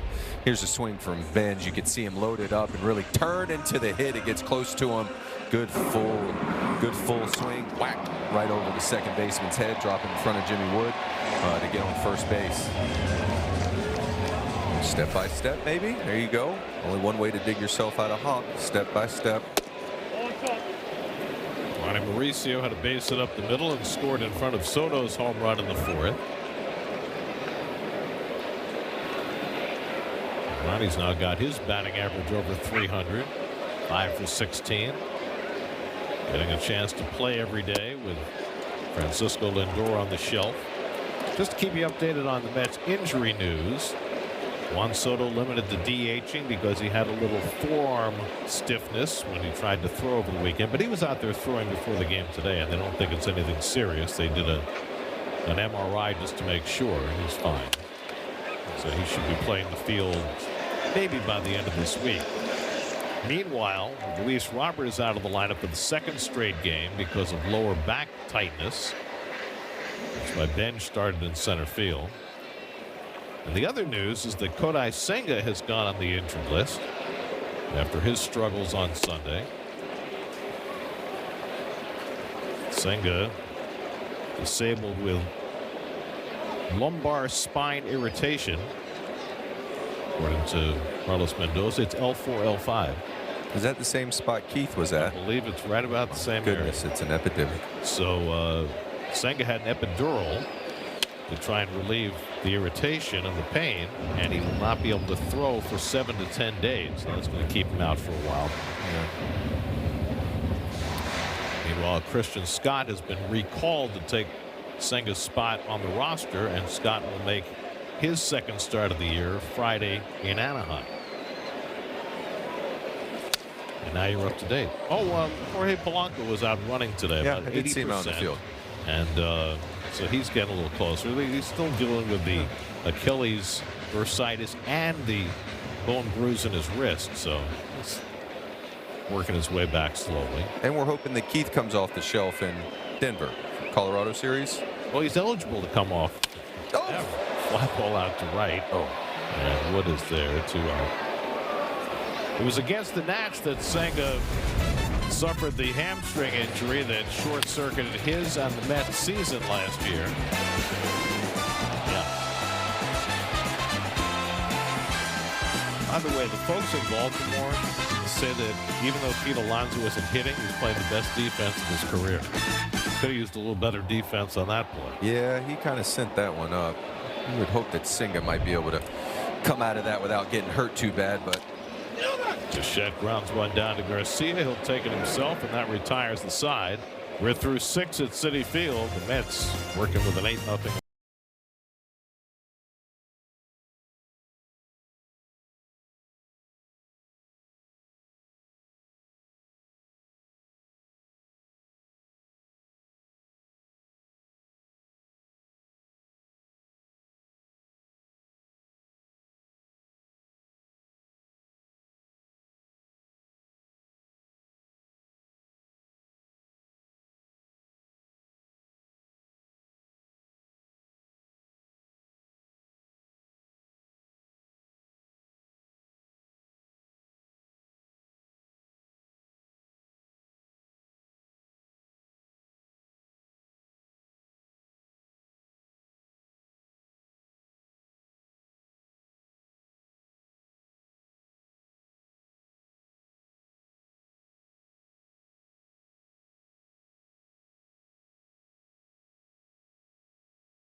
sandwiches. Papa John's. Another magnificent outing for Clay Holmes. Yeah, here's his breaking ball early on. Another breaking ball here. We're going to get a whole fill of them, and then he's throwing fastballs by Jacob Young up in the zone. He just, like what were you saying, Gary? 10 ground ball outs, 6 strikeouts on 18 outs total. Only Pitching decisions presented by Sage, the official finance software partner of Major League Baseball. Tobias Myers will pick up from there and throws a fastball by Dalen Lyle. I think did Clay have 1 plate appearance with the runner in scoring position? Luis Garcia, fine outing. Myers last pitched on Thursday against the Twins. 2 1/3 innings, an unearned run on 2 hits.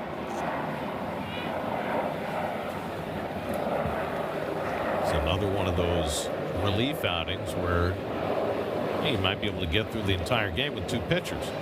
Coming off of what, 5 days of rest, 4 days of rest. Lyle down on 3 pitches as he swung at a high cutter, and that's the first out in the 7th for Myers.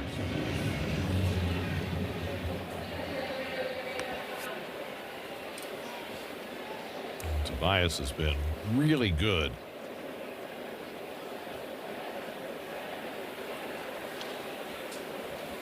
There's Jacob Young, who struck out both of his at-bats against Holmes. And takes a knee-high fastball for a strike. Strike one, strike one.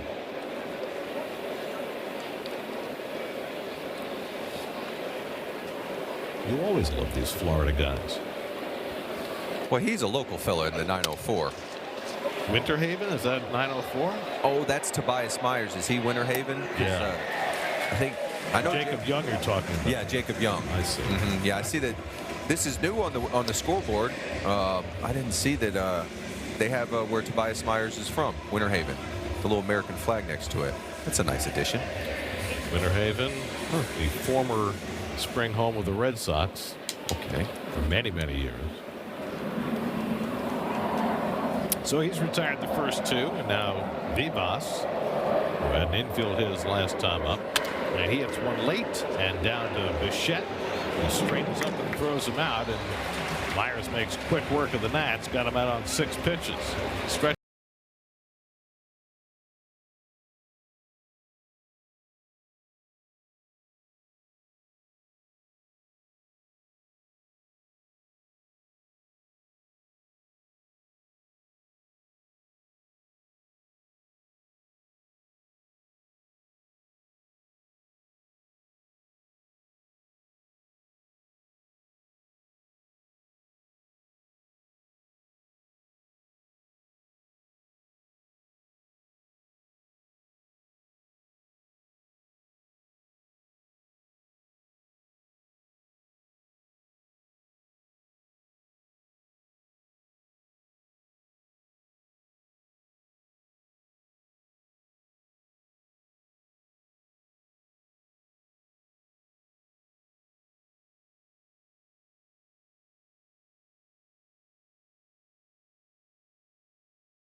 BNJ.org today.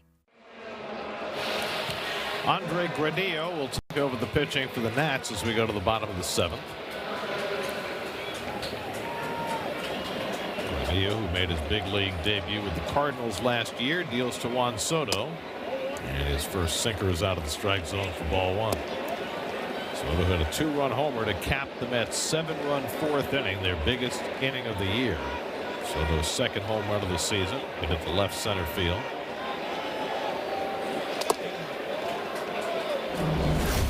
Here's the home run Gary was just talking about. Two-seamer leaks out over the plate, and Juan drives it right through the party deck for a 2-run homer.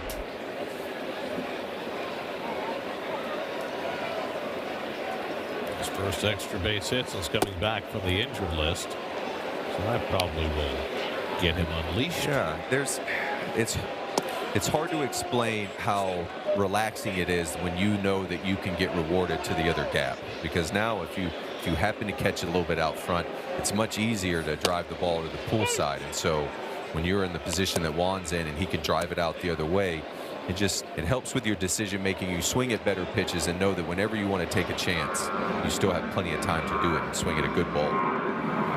He's ahead in the count 3-1 with Alvarez on deck. And takes a slider for a strike. That's what you're going to see from Granillo. 62% sliders so far this year. We'll see another one on 3. I know, and it's 8-0. It's hard for me to go look for a breaking ball, but he's telling you those 6 out of 10 breaking balls.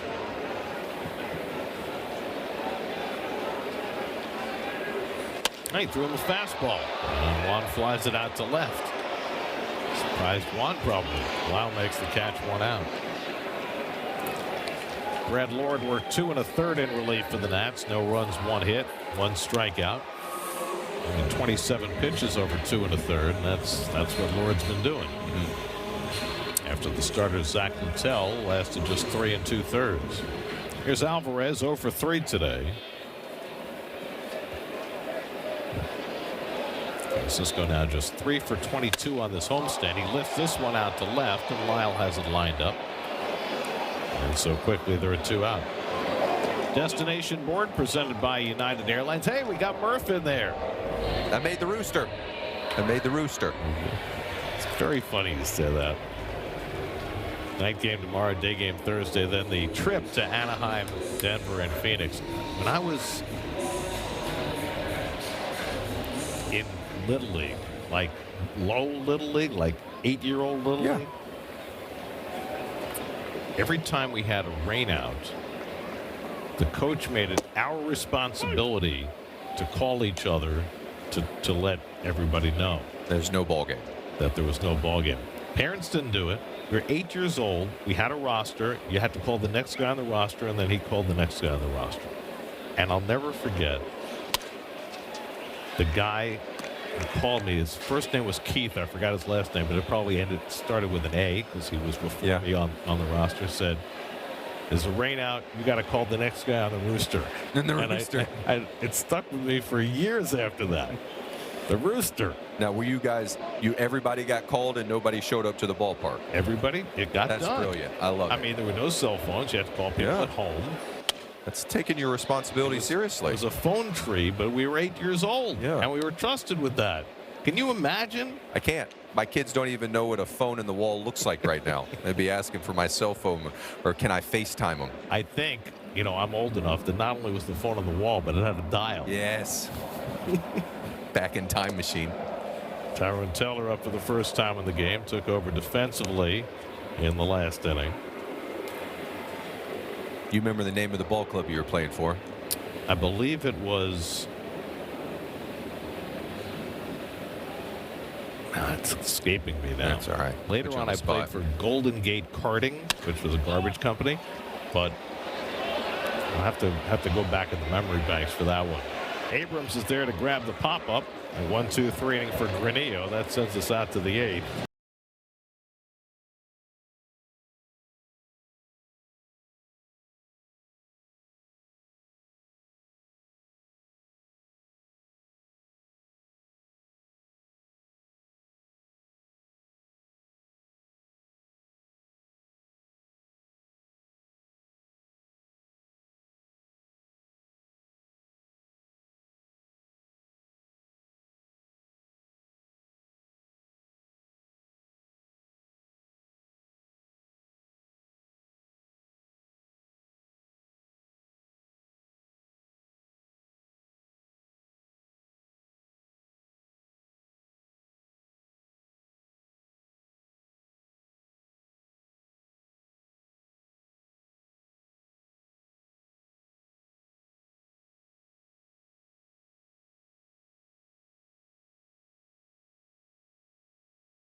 Eighth inning, Mets with an 8-0 lead. Tobias Myers, who had a 6-pitch 1-2-3 seventh, will try to negotiate the eighth against the 8, 9, and 1 hitters in the Nats order.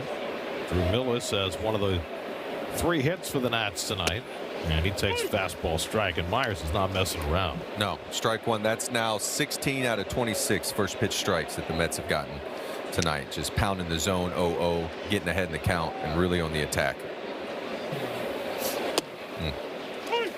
Quickly ahead on Millis 0-2. Clay Holmes 94 pitches in 6 innings, no runs, 3 hits, 1 walk, 6 strikeouts, lowered his season ERA to 1.75.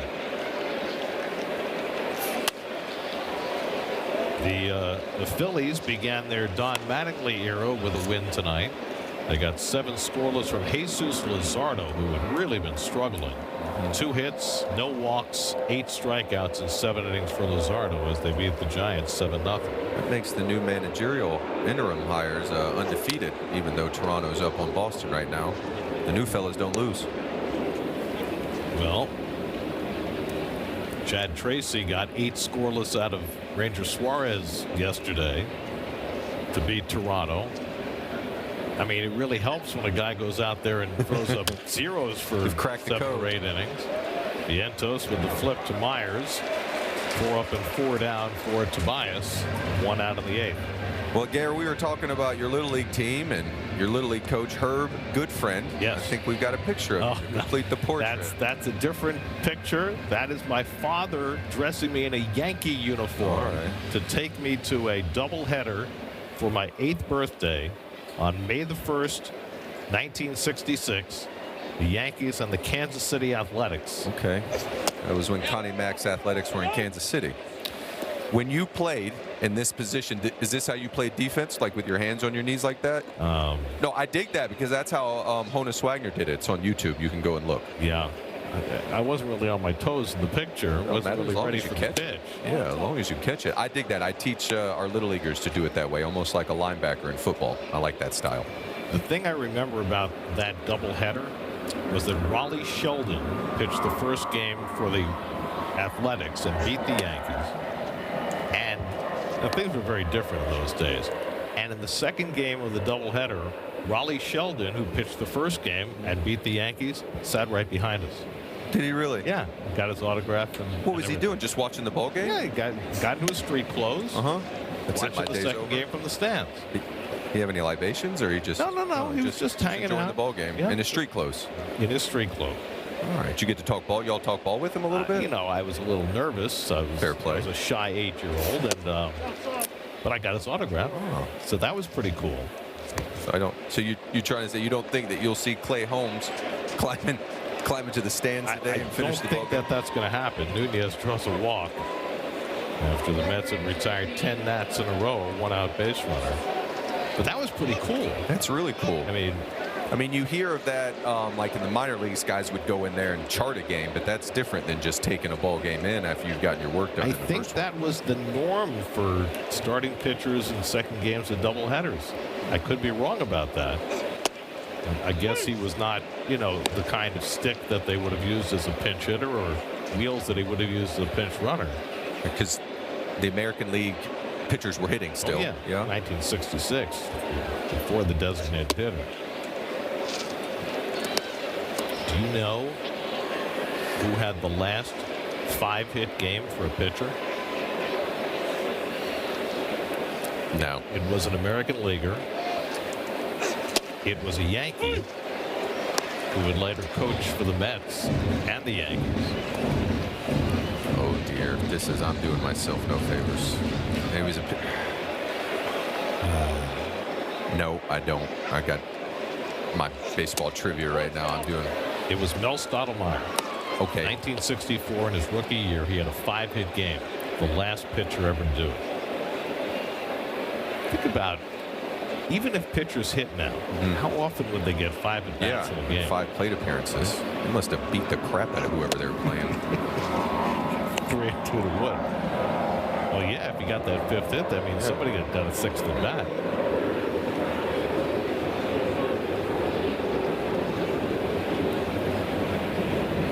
To Wood. And slashes one foul, low bridging his third base coach. Victor Estevez had to go down. There's Raleigh Sheldon. There he is. Still have that autograph tucked away in a box in my attic somewhere. Nice job, Tommy. Good catch. See ya. Strike 3 call. Got him looking at a fastball. Second strikeout for Myers. 2 down in the inning. New York Mets baseball on SNY is brought to you by Spectrum. It's internet, mobile, and streaming TV all from one place. By Hyundai. Test drive a new Hyundai today only at your local Hyundai dealer. And by HSS, #1 Orthopedics in the official hospital of the New York Mets. 2 out now. Luis Garcia is 0 for 3. And he pops one foul. Clay Holmes went the first 6 for the Mets and is in line for the win. The last Mets starter to get a win, Clay Holmes, April 4th, 24 days ago, against the Giants. That was also the only shutout the Mets have thrown this year. Holmes went 7 in that game. Start yourself a streak today.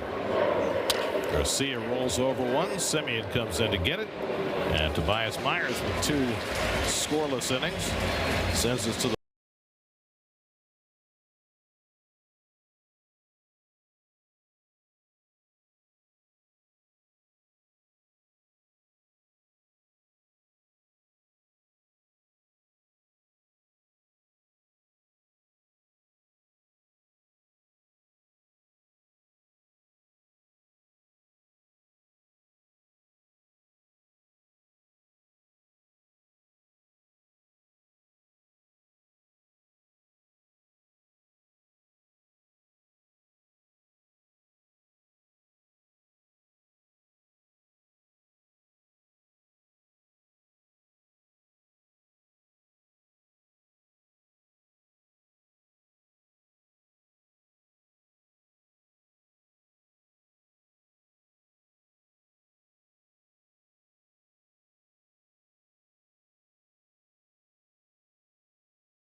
home 8th inning. Mark Vientos takes inside from Andre Granillo, who begins his 2nd inning of relief. Vientos has struck out twice, walked and scored a run. Mets have had only 6 hits tonight, but they put together a 7-run 4th inning, helped out by a couple of walks and an error. And they have cruised since on terrific pitching by Clay Holmes and more recently Tobias Myers.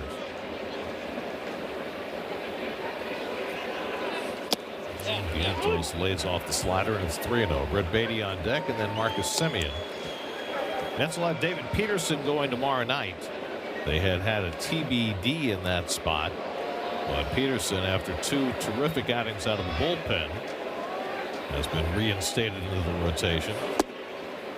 Well, strike 3 and 1. He'll go against Cade Cavalli, who had some great starts for the Nats last year. Yeah, he was a first rounder for the Nats. There was a little bit injured there for a while, but it was healthy at the finish in the last season and then coming into this year. So Craig Kimbrell up in the Mets bullpen.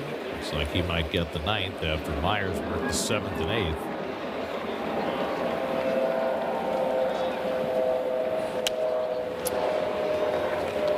Hey, when Murph and I are done here, keep it tuned for Mercedes-Benz postgame live.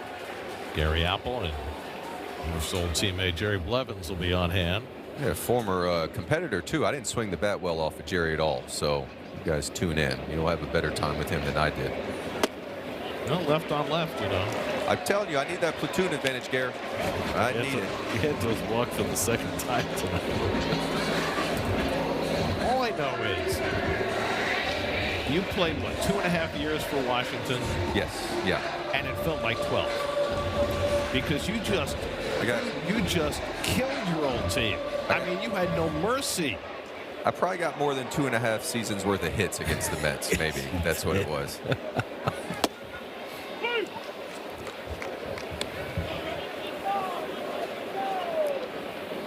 I like to think that the Mets unlocked your prodigious hitting talents, and the Nats got the good fortune residue. of it. Yeah. I mean, look at that. 1,061 OPS. Saw it well here in the visiting clubhouse. No, I mean, Kevin really did. He kind of like took the handcuffs off of me and allowed me to take some more chances and had some success and was able to ride that. Oh, yeah. Oh, Liner ran at the second baseman Nunez for the first down. Beatty retired. You know, people talk all the time about postseason in 2015. The one I remember was the 3-run homer in the 9th inning in Atlanta. Oh, yeah. Tied that game. Yeah, and that was one. I hadn't swung the bat well, and I'm almost certain I made an error earlier in that game that was fairly costly. But, yeah, I got a breaking ball and ended up hitting it out of the ballpark for a 3-run shot. And almost got to the dugout, and I was like, thank goodness I did something, because that ended up being an extra inning game. Yep. Yeah, you tied it up with 2 out in the 9th. Yeah. At that point, you guys were on such a tremendous roll. We were on a heater. Just like it's the same way on a ball club. You can feel it when you feel like something good's going to happen for you. You really believe in it, and the other can work in the opposite as well too. If the ball club isn't going quite as well. Well, the 2015 postseason when Murph turned into Babe Ruth. Number 5, Chicago. Oh, that was such a great run. 4-game sweep of the Cubs. And, yeah, MVP trophy, I think. Yeah, it was. Where does that MVP trophy live? That's a good question. I think it's in what would be considered my man cave-ish that is slowly being taken over by my boys' achievements in baseball. But yeah, I have some jerseys up, the MVP trophy, and then some of my boys' stuff as well too, like first homer and things like that. I long for the day where they move all my stuff out and put theirs in. Of all the home runs that you hit in that postseason, which one resonates for you the most? The most fun one I remember was the one off of Hendricks, because I knew what pitches were coming, and the pitch that he threw to me, I don't even think was a strike. It was kind of up and away, maybe off the plate, and it was one of the only ones that I hit, and I knew it was gone, so I really got to admire it. And as I say that, it makes me think, so my boys have taken to golf a little bit, and my little 8-year-old said, he goes, you know, I like golf because when you hit it, you can just admire it in golf. And I go, well, son, sometimes you hit a baseball good enough, you can just admire that sucker too. And so that was one I got to admire, the one off of Kyle Hendricks. I like the one against Arrieta in the first inning. The scoop and score, yeah, that was being able to keep it fair. It just shows you really don't have to hit it that far if you take the shortcut. So, and he was on such a heater as well too that. Well, that's the thing. I mean, he'd been so dominant all year. Bench flies one out to shallow right. Wood loses the hack, but Nunez catches the ball. 2 out.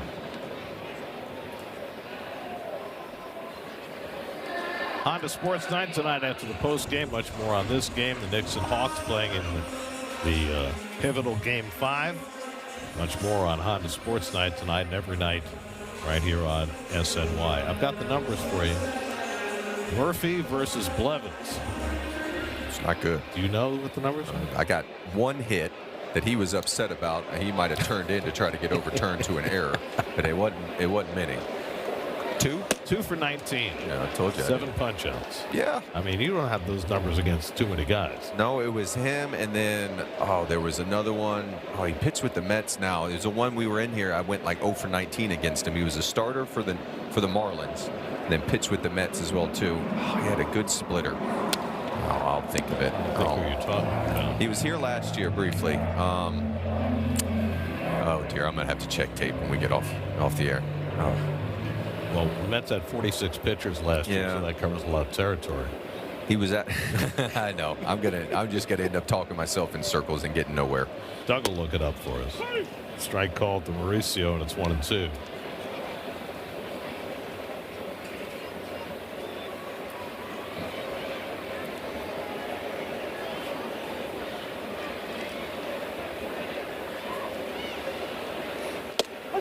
Yeah, that's strike 3. So Mauricio goes down looking at a slider, and that sends us off to the 9th with the Mets up.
Taking care of our own. Hey kids, you can join us in the booth to call half an inning of the Mets game on SNY. Parents, scan the code and submit your child's video for a chance to win the 2026 SNY Kidcaster contest presented by HSS. Greg Kimbrell on to try and finish this one off. Brady House takes his first fastball for a strike. The batter is challenging the strike ball. And House is using an available challenge. And he loses the Pitch challenge. strike. Washington has 1 challenge remaining. If you don't use it, you lose it. Right. 9th inning. All bets are off. Kimbrell hasn't pitched in 5 days. Last faced the Twins, gave up 3 runs in 2/3 of an inning last Thursday. It'll be House, then C.J. Abrams and Dalen Lyle after Clay Holmes and Tobias Myers combined for 8 scoreless innings. Upstairs with the fastball, and it's 1-2 to House. Well, you got to face Craig Kimbrell when he was the king of the world. Yeah, and we were talking off air that David hit a home run against him in Atlanta in the 9th inning, I think, to tie a ball game up. And when he did it, I didn't understand how he did it, because he would just run right through me, because this was when Craig was in his heyday, and just like it was almost like he threw an invisive fastball. You just couldn't center it at all. 440 career saves. And a strikeout of Brady House to start the 9th inning. 1 down.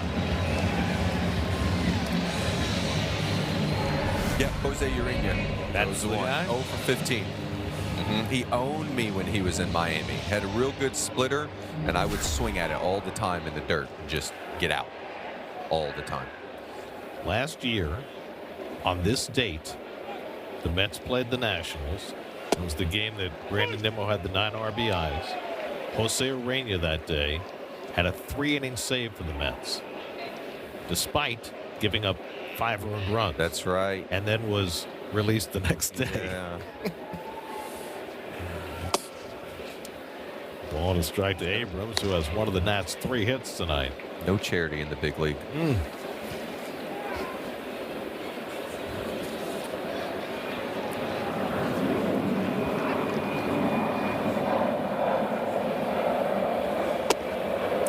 Elwright's dad should be playing with the young man's hair. It's got a lot more of it. It's more curly, more fun. Get lost in the son's hair.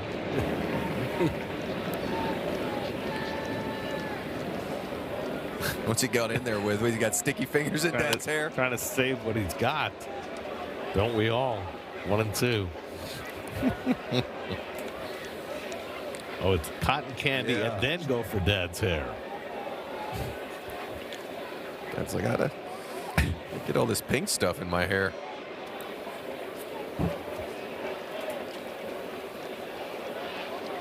One out and nobody on. Dylan Lyle is on deck. 1-2 coming to Abrams.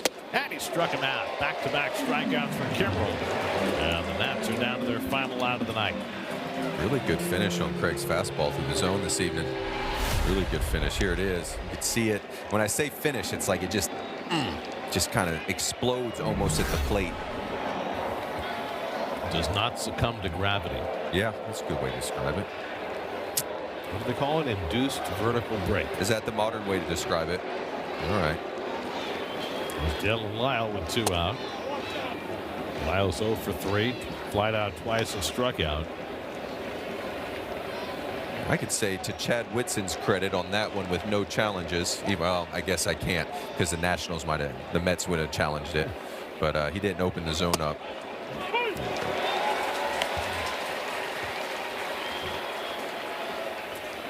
The Nats have only been shut out once this year. That was against the Pirates 2 weeks ago. Mets looking for their second shutout of the year. And Lyle swings and misses, and the Nats are down to their final strike.